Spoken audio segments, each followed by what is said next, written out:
Hello everybody, my name's Barry Drust and I'm an Industrial Professorial Fellow at the University of Birmingham. The title of my presentation today is COVID-19, Supporting the Development of Sports Science Practice. Let me start by giving you a disclaimer. It's always useful, in my view, to understand where the speaker is coming from in any given presentation, because the way that the speaker sees the world, their experiences, their understanding shape the content. So I am predominantly an academic. I am also, though, someone who has been lucky enough to work as an applied practitioner in elite level soccer at the English FA and also at Premier League football clubs like Liverpool Football Club. So I understand a little bit about how we can try and merge research and practice and how research evidence can shape what people do in applied sport. And so my roles now predominantly are about trying to develop individuals to become researcher practitioners and also to help organizations and people translate science into practice. The information I'll present today really is a result of a number of, I guess, conversations and experiences that I've had through talking to different staff at football clubs who have had to deal with the COVID-19 challenge. In that way, then it's around opinion. It's evidence-based in terms of this is what people have been doing, but it's not evidence-based in terms of this may be the best thing to do. And the way that we'll try and approach the talk is really just to present information in a way to get you as an individual to think about the concepts and to challenge the information. So what will we cover? Well, we'll try and cover four things. We'll start off really by talking about the typical approaches to sports science in elite football in the UK. It's really useful to have a baseline understanding of what football teams typically do, because then that will allow us to go on to understand the specific impact that the COVID-19 virus had on football in the UK, and also the way that people responded to the challenges of COVID-19 to enable them to maintain operational programs. I think it's then really useful to not only focus on football and COVID-19's challenge on football, but also to think about, from a broader perspective, what we've learned about sports science support as a consequence of having this experience forced upon us. So let's start off by then just looking very generally at the way that sports science support operates in England in professional football teams. It's always useful, I think, to start by actually discussing why sports science is important. For sure, from my experience, sports science and its application in professional football in the UK has exploded over the last 10 years or so. And it's interesting to understand why more and more teams now think the application of sports science is important. Well, I think the information on this slide sums up the reasons. For a long time, a lot of what has driven performance solutions in sport has been determined by subjective views of coaches and athletes. Now, some of that information is really useful, but what we do know is that under competitive situations, both coaches and athletes, due to their emotional involvement in the event, are not good at remembering what actually happens. So where science is useful is that science is an attempt to provide objective information. And so using scientific techniques, we can observe, we can generate hypotheses, and then we can test those hypotheses in the next performance. So in some ways, we get much better information about what may or may not be important in changing what the athlete or the team does or doesn't do in the future. With the advent of modern technology now, we're able to track and monitor physiological responses that we couldn't track previously. So the new technology has enabled us to collect information and analyze that data much more quickly. And so together, having a better process, being more objective than subjective, and potentially having more detailed information from new technology will enable us to make better decisions about the ways that we can support and develop athletes and teams.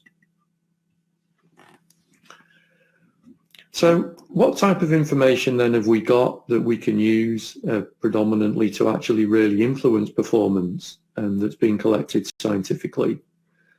Well, sports science definitely helps us provide an understanding of the support. And so for a long time now, we've been able to observe and measure footballers playing games to get some outline of a performance model.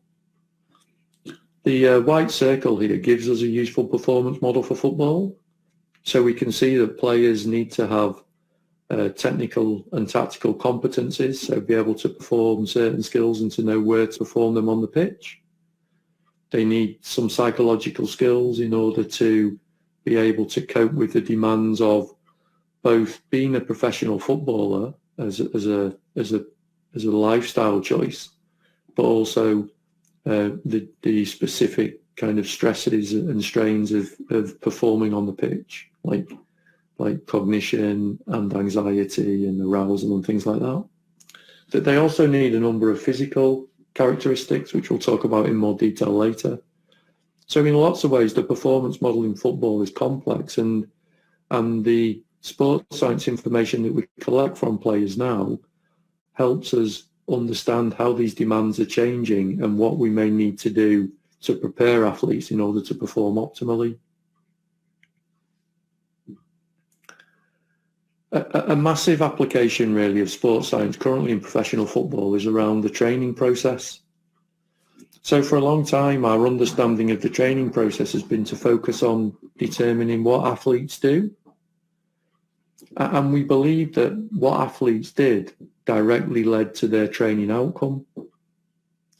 But in fact, that isn't the case, because when we look at a squad of players and we give the squad of players the same training stimulus, we find out that each of those individual players responds differently.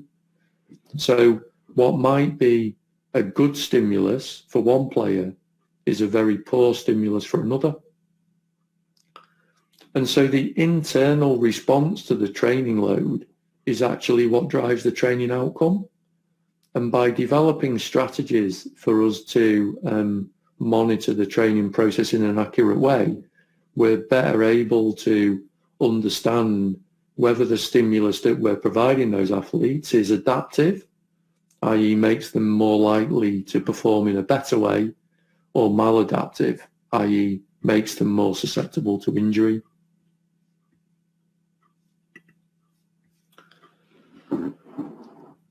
Now, sports science tells us that actually if we are going to monitor training, then we need to think about doing that in a very complex way. The exercises that people perform will have a number of different effects on the body. They'll affect the physiological systems that are responsible for providing energy, for providing the specific contraction patterns to the muscle, for providing hormones to help mount a physiological response or to help the body recover, to elevate the cardiovascular system in order to increase the oxygen demand. So there'll be lots of physiological demands.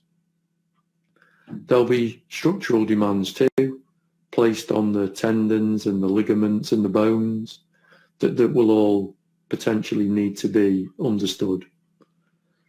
And we know now that the mental side of understanding the response to training is also important, as for sure manipulating someone's mental state can, it seems from some research, impact the physiological response that we see from the exercise. So actually, the training process is very complicated, and so sports science and the technology that we now have for sports science is very good at identifying multiple potential diagnostics to help monitor the training process and then help support what the players do. This is an old slide now. It's probably 9 or 10 years old, but it's still relevant because this is probably still a good reflection of the types of things that are typically measured on a Premier League footballer in and around training. So the EX relates to external load, and so these are the things that are recorded about the activities that the players do, how long they are involved in a training session or a match, the types of spaces and the numbers of players that are involved in the training session, and the specific activities that those training sessions incorporate. So small-sided games or large-sided games, running drills, or more technically based practices. So that gives us information about what the players do. The internal response is about how the players respond. And so very typically then, most Premier League footballers now would wear both a GPS device and a heart rate belt for all training sessions, so that the sports science staff can understand how far people are running and what the response is to that running. Things like RPE, sleep, general well-being are all very common subjective scales to use to record how players are responding to the work. And it's not uncommon to see people taking either saliva or blood at times to analyse things like immune function or muscle damage. So this is a great example then of how different strategies and different measurements are used to provide multiple diagnostics around how a player is responding to training. How can that information be used? Well, here's a really simple way that the information can be used to help shape and understand training sessions. So the graphs on this slide represent two things. The top graph represents total distance covered. The bottom graph represents high-speed running within a training session. And so really we're looking effectively here at volume and intensity of activity. On the x-axis, we have the number of days away from a game. And so -6 is the training session furthest away from the game. -1 is the training session immediately before the game. And so here we can see how, using GPS metrics, we're able to understand how two different coaches plan training. So coach one can be seen by the yellow arrow in the top graph to have a much higher training load in the early phases of recovery after a game. I think in this particular case, coach one gets the players to cover around 6,000 meters, while coach two is around 1,000 meters. We can also see then that coach one is also more likely to do more high-speed activity close to a game, both in terms of the recovery from a previous game and also in the build-up to the next game. So the big differences in the patterns of training that we see from the GPS here is that coach one tends to put on more load earlier in the recovery cycle, and also maybe doesn't reduce the training load as much as coach two before the next game. So this is really useful information, as it can help us see and help the coach shape his training practices in order to make sure that players are more effectively prepared for the games that they need to play.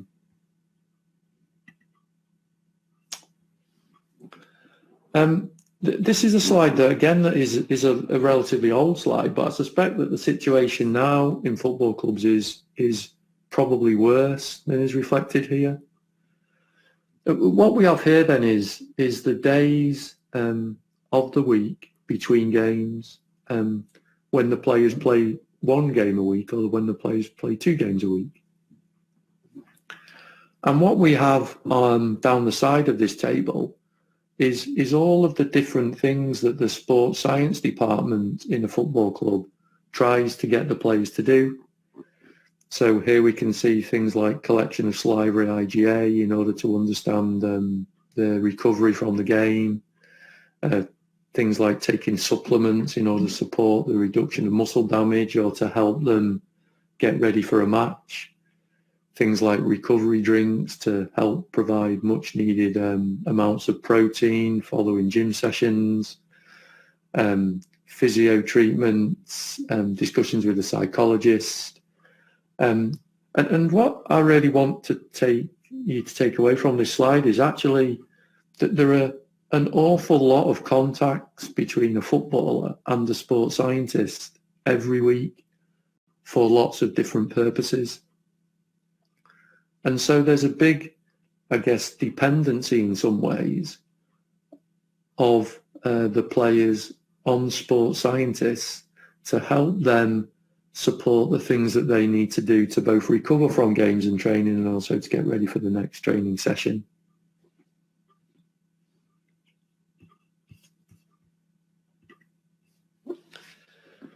So that's a general background, and the general background shows us that people are using sports science. They're using sports science to understand the game. They're using sports science to understand the demands of training, and that there's a big reliance sometimes on the sports science staff to help the players do a number of things which are probably really important to both their training adaptation and their recovery and preparation for games. So what did COVID do to football? Well, COVID, like most things in the world, had a massive impact on football in the UK. In March, I think around March the 16th, all of our professional leagues were suspended, so nobody was allowed to play any games. And actually what is really important to understand about that is that those games were suspended with no clear time period for a return to play. So nobody really understood for how long we wouldn't be playing matches. Now some leagues around Europe decided at that point to finish their seasons, and that actually happened with some of the lower leagues in the UK. But the Premier League made a decision very early on to commit to finishing the remaining 92 league games that was left to play. Now, eventually, those games started in June, so I believe it was a time period of around 100 days from the league being suspended to the first game being played again, which is probably the longest that all of those players have not played football since they were children. Now, what that meant was that in order to complete the league, teams had to play quite a large number of games actually in a period of 7 weeks. So it was around 8 to 10 games per team, and so that meant that teams had to play around every 3 to 5 days. So they went very quickly from a situation where they'd had a long time away from playing football to now having to play competitive games at a relatively high frequency in a relatively short period of time. The other thing that's important to think about is that the players also had to think about what was going to happen for the league the following year. So typically, teams would have around 6 to 8 weeks between seasons. But in this particular situation now, because the Premier League season was pushed back, people had to have a short off-season period in order to be ready to start playing again for the new league. Now, in this situation, it was probably around 5 weeks between the last official game of the Premier League and the first official game of the new season. And so you could say that most teams had 5 weeks between competitions, but that wasn't the case actually. Probably it was much more that the teams had between 2 to 3 weeks as a consequence of them being in European competitions and other types of situations. So they had a very short period again before they had to start the new season. What did that mean? Well, it really meant that clubs had an inability to train and play matches. And all training facilities and stadiums were closed because everybody in the UK went into a situation where effectively they couldn't leave their houses apart from to buy essential food or to have some exercise once a day outside. So this inability to train and play matches and the closure of training facilities meant that very suddenly players and sports science staff lost access to their training grounds. All of those touch points that they normally had with players, they couldn't operate anymore. There were some athletes who obviously tested positive for COVID-19, which meant then there were a number of individuals who were either ill or were returning from illness. Due to the financial losses of the football organisations, lots of football clubs decided to furlough their staff. And so departments now, in some cases, were operating on very reduced staffing. And clearly there was a lot of uncertainty around the impact of the virus on the wider society, uncertainty around the health and well-being of people's families and loved ones, and also an uncertainty of when football would start. So there were lots of challenges placed on sports science staff and other staff and players in football clubs as to how to deal with this unprecedented problem that they were now all facing. From a purely physiological point of view, like what are the challenges? Why is this a problem when suddenly people can't train and play games? Well, quite clearly, it's really a problem of detraining or potential detraining. So this slide shows the different physiological requirements needed of a footballer. Players need to be able to perform for the full 90 minutes. The activity is predominantly low in intensity, and so the energy is provided by the aerobic energy system. And so footballers need to have good aerobic fitness. They also need to, at times, perform at high intensities and also to be able to sprint. And so they need anaerobic capabilities too. Being strong and flexible is also really important for a number of football actions. And so they need specific muscle functional capabilities in order to play the game. And so we have a situation here really where the training and the match play that the players regularly do helps support the high functioning of all of these different physiological requirements. And when the game stimulus and the training stimulus is taken away, then there's a big likelihood then that the increases in fitness will reverse and people will detrain. Now, quite interestingly, that detraining process is slightly different for each different physiological system.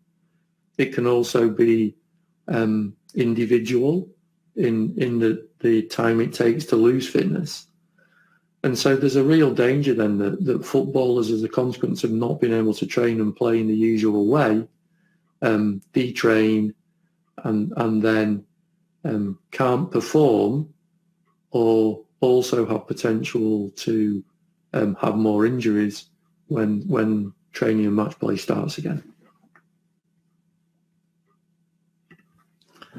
Here's some actual data that we collected a while ago that's unpublished that actually shows you just how quickly detraining can happen across a number of different physiological parameters relevant to football.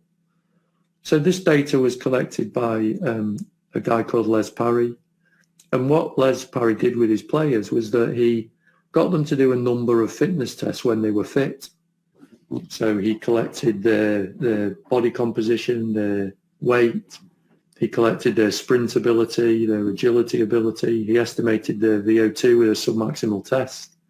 He did some repeated sprinting, and he also did some counter movement jumps. So those tests relate to aerobic fitness and anaerobic fitness and muscle function, like we just talked about being important for football.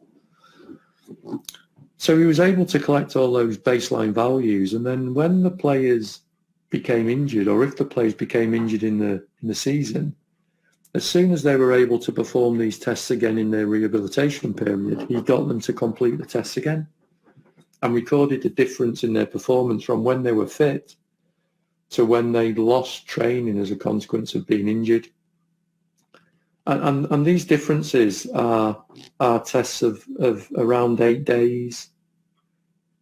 So we can clearly see that when footballers can't train or play in a normal way, their sprinting, their aerobic capabilities and their power attributes seem to significantly drop. So detraining is a real phenomena, and so then there is a real issue then if players are unable to train and play for time periods around 100 days, just how negatively this might impact their fitness and their ability to play the game. So what was the response? We could see then there's a number of complex challenges there that COVID presented to football practitioners and the football industry. What did people do? Well, it's really important to be very clear that there was a huge response from the Premier League, and that response from the Premier League was all around ensuring that the remaining fixtures in the league could be played. So very quickly, the Premier League started Project Restart, and Project Restart included a number of areas, all geared to starting Premier League matches again as soon as possible. Here's just some of the key components of what was involved in Project Restart. Consultation was key, so there was lots of discussion between the league and the clubs and the managers and the coaches and the players and the sports scientists around the processes and the practices and the timings of when games could start. There was a clear commitment to a phased return, so to try and provide a way to enable players to start training, but in a way that was safe and thought about the players' health primarily. There was a rollout of a systematic testing program, so somewhere in the region of 34,000 tests were carried out between the start of Project Restart and the last game of the old Premier League season, and those tests were done on staff and players, again to make sure that players were safe and healthy and weren't providing an infection risk to others. And there was also a commitment to rule changes in order to try and minimise the impact of this prolonged layoff and detraining period of the players to ensure that there weren't too many negative consequences. So there was a wide-ranging, systematic and well-considered approach by the Premier League in order to try and make sure that football could start again.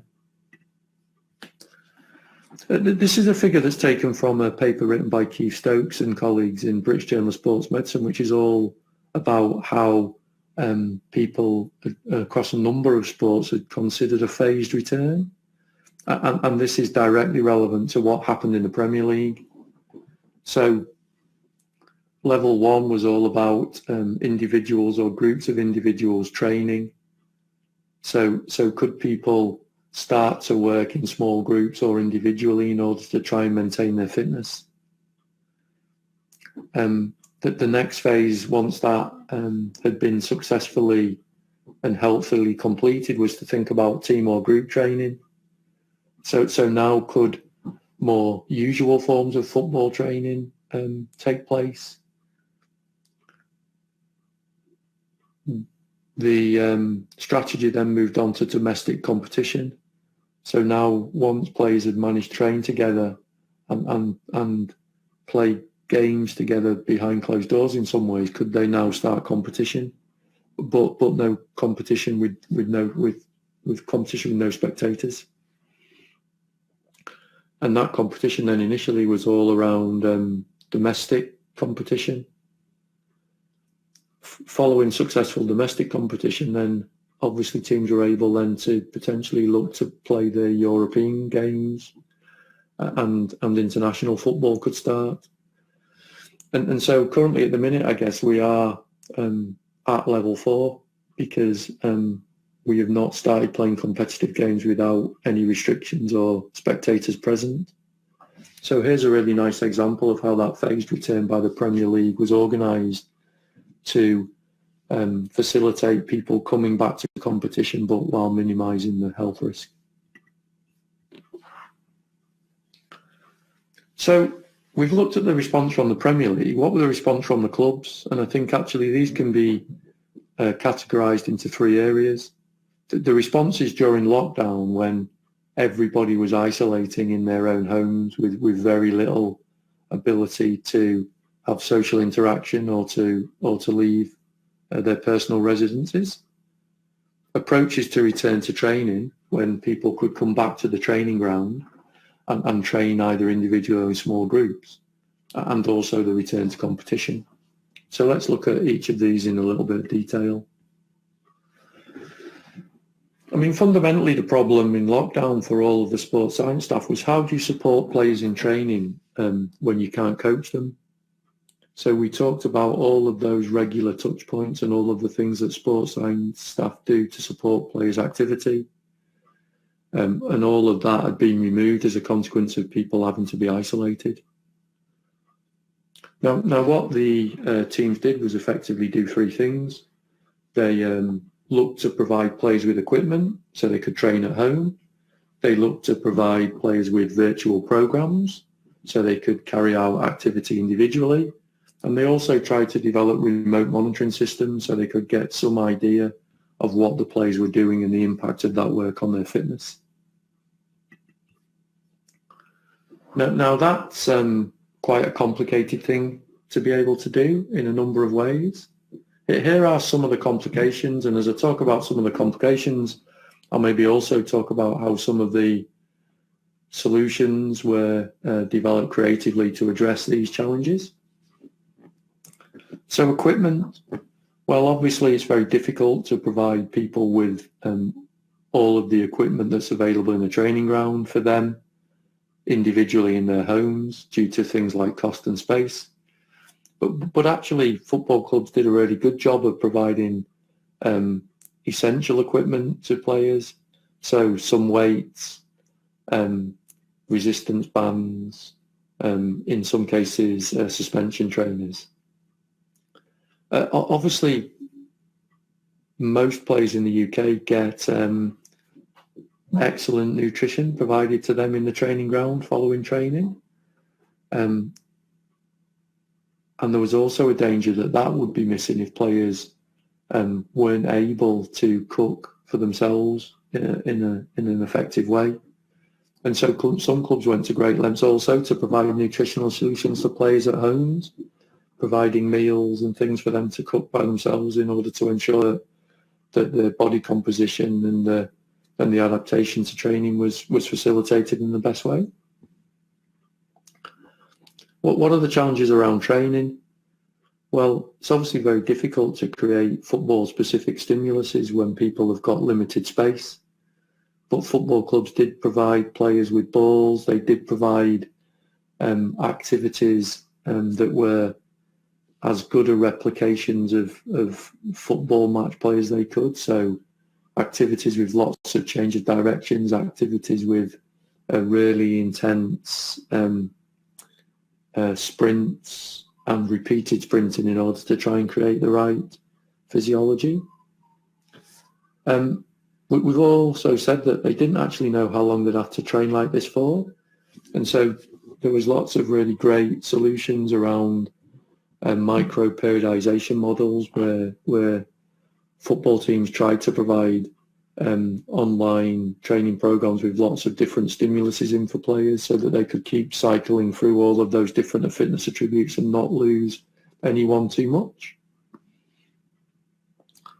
It was really important to think about the balance of that training and ensuring that players didn't maybe do too much work, because people were aware that they didn't know how long that the guys would have to train by themselves, and also when they would have to prepare and have rest for the future seasons. So things like trying to avoid psychological overtraining and getting a careful balance between providing players good training stimuluses, but rest was also important. But obviously in the Premier League we have situations where players are international. So for sure staff had to deal with players being in different places in the world, being in different circumstances, and having different amounts of space and different amounts of equipment, and also having different training needs. So there was lots of high focus on individual planning. Everything now that needed to be given to players had to be remote. And so the background to this slide shows some really nice examples of some of the things that Liverpool Football Club did to provide online training sessions to enable players still to bond and to talk to each other and to connect, which obviously was a great way to provide motivation in training, which I guess is often difficult to find when people are training individually. Another thing that I guess practitioners had to think about was how they returned athletes who had been sick. And so there is some evidence that the symptoms of COVID can last for a long time, even though players are seemingly well. And so maintaining and managing low training volumes and thinking about the stress associated with the exercises was really important to get right as players return to play. Fundamental to the training prescription was the monitoring, and definitely staff had to find a way to understand the current physiological status of the players and their response to training, because both of those things were going to be important when training could start in clubs again. And there were some areas where I guess monitoring needed to become more effective. So obviously athlete health was important to think about when everyone was at risk of a virus. There needed to be some way to test people's fitness, and that was often done using things like submaximal tests and looking at physiological responses to specific predetermined workloads. Those monitoring systems not only needed to measure the external responses, but also the internal responses. And so there was lots of ways to try and use video or heart rate or GPS devices to try and get that information. And then the other things that were important to measure, I guess, were their well-being, because we all know how difficult the pandemic has been in terms of impacting our mental health and also things like sleep. So the staff were really creative in addressing lots of these challenges, but it wasn't all about challenges, because there was an opportunity to work on things that wouldn't normally be worked on because of the lack of match activity. And so then that was also useful then to provide opportunities to develop previous weak points. So the return to training competition phase was actually about moving people from individual training into training in small groups, and then finally to training as a team again. And actually, in some cases, from a planning perspective, this is something that the staff are quite used to doing, really, because it kind of mimics in a lot of ways an adapted pre-season. But probably the biggest challenge to people were the considerations around sanitation and social distancing and measures to prevent the spread of the virus, because these greatly impacted on what the players could do and how the players did it. So for example, there was a period of time where players couldn't change in the training ground, and so they'd need to arrive changed. They had to put on their boots and things outside. They could have limited access to some of the staff who would normally provide them physiotherapy and other medical services, again, in order to limit social contact and reduce the spread of the virus. So I guess there had to be lots of creative ways in order to try and get around those types of demands, much more so than the normal training procedures, which were pretty familiar. So what have we learned from all of this? Well, I think we can probably think about it in 4 areas.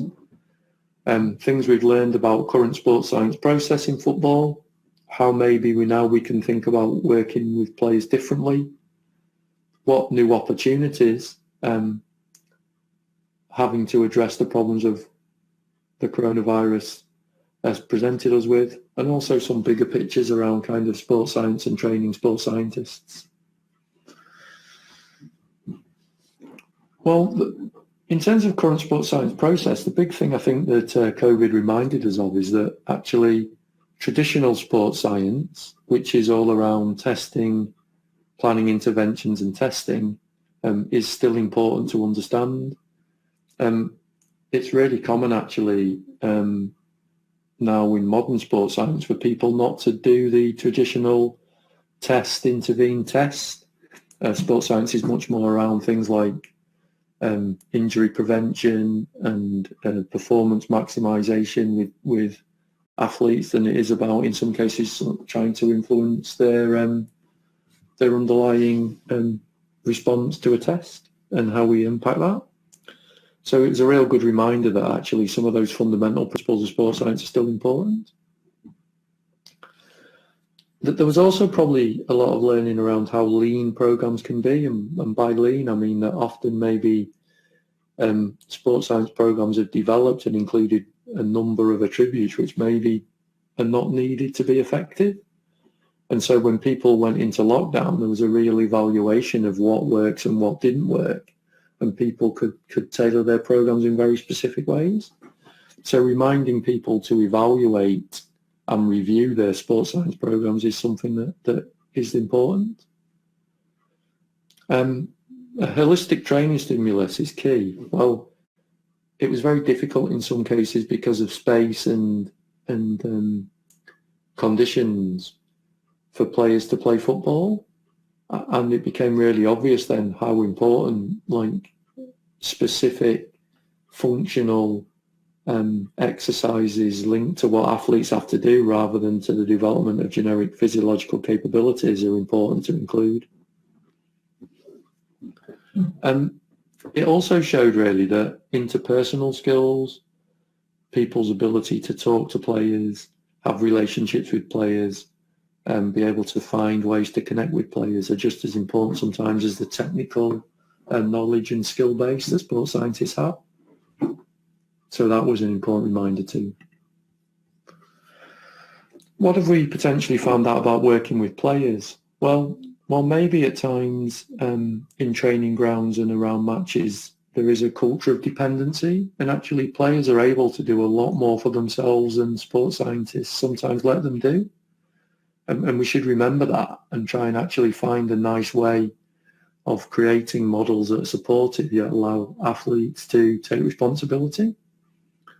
There's great potential for using technology to facilitate engagement with players, as has been seen from the remote devices and how they've been able to be used by specific individuals to support their conditioning, both in terms of aerobic conditioning using kind of computerized cycle training and also things like Zoom links for yoga classes. We started to understand a little bit more then through things like that about how we might motivate players and how important things like competition and social interaction are to incorporate in our training sessions to get better outcomes. It was also interesting to see the potential role of schedules, because once there's no need to come into a training ground at a given time, but you were able to, I guess, develop your own schedules. It was really interesting to see how young players especially stayed up very late and slept in very late, and in some cases almost like lost the schedule. So it is really important, I think, then at times that we provide frameworks for athletes to help them support things like the recovery process and preparation for games. What new opportunities did it maybe provide for sports science? Well, it helped us see that remote work is viable, and so maybe off-season conditioning programs, maybe ways to support athletes when they're injured, can be done differently now, without people actually being present. It made us see that actually we can do things differently, and that there is opportunities to change our sports science process, and that we don't have to do things the way that we have normally done them. So it reminds us that invention and challenge are great stimuluses to keep in our programs to help us improve. There are also some good insights into new monitoring metrics or strategies that may have implications for every day. So people got very interested in new ways, for example, to understand how they could maybe measure kicking, how ways we could measure athlete well-being, and all of those things may have implications now training has returned to normal in some way. What about the bigger picture? Well, the Premier League could not have been completed without the Premier League and the teams and the managers and the players and the clubs all working together. So holistic and multi-organisational solutions are possible if people are prepared to work together. Complementary skills are fundamental to the application of technical knowledge and skill. So people have to be able to develop relationships. They have to be able to communicate in a number of ways in order to get people to buy into the programs that they're creating. And the personal characteristics like hard work, effort, determination, willingness to change are also pretty key in helping programs be successful. And so this means then that I think that at times then we need to really use the messages of the COVID pandemic to reinforce what we are considering now is important about training. So at Birmingham, in the doctoral program that I run in sport and exercise science, I take a very holistic view, or attempt to take a holistic view of someone's development by covering both their technical skills, the do, can they run training sessions, can they complete a test?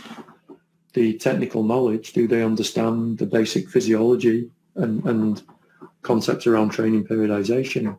But also, are they able as a person to understand that they need to work hard, that they need to communicate, that they need to show strategic leadership and things like that in order to be successful? So this do you know model, I think, is a good way for us to build on our understandings of learnings from the COVID pandemic to support the future generations of sports scientists. So what we covered today, well, we talked about typical approaches to sports science in the UK pre-COVID, and the impact that COVID had on football generally in the UK, and how both organisations and staff within clubs responded to those COVID challenges. And then we finished with what we think those experiences have taught us, and how that may mean we may need to think about training sports scientists differently in the future.